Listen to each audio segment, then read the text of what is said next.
জয় মাতারা, আবার ফিরে আসলাম শক্তি সাধক চ্যানেলে। আপনারা সকলে দেখতে পাচ্ছেন মাটি দিয়ে বশীকরণ মন্ত্র দিতে চলেছি। আজকে যে বশীকরণ মন্ত্রটি দিতে চলেছি খুবই পাওয়ারফুল মন্ত্র।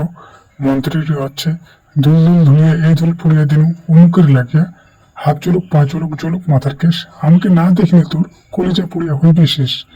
অমুকের জায়গায় সে কাঙ্ক্ষিত ব্যক্তির নাম নেবেন যাকে আপনারা বশীভূত করতে চাচ্ছেন। মন্ত্রটি বেশি বেশি জপ করবেন, 108 বার বা 121 বার জপ করে মন্ত্রটি সিদ্ধি করে নেবেন।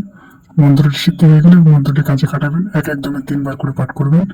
মন্ত্রটির নিয়ম হচ্ছে, যখন আপনার কাঙ্ক্ষিত ব্যক্তি যাকে আপনি বশীকরণ করবেন, সে যখন খালি পায়ে হেঁটে যাবে তার বাম পায়ের মাটি 3 আঙুল দিয়ে চাকিয়ে নেবেন। চাকরির মাটি যাক যে কাছে লাগাবো সেই কাছে এই মন্ত্রটিতে চাকিয়ে নেওয়ার পরে এই মন্ত্রটি দুল দুল ধরে এই দুল পুড়িয়ে দিন উমুকের লাগে, হাত চলুক পা চলুক জলুক মাথার কেশ, আমাকে না দেখলে তোর কলিজা পুড়িয়া হইবে শেষ।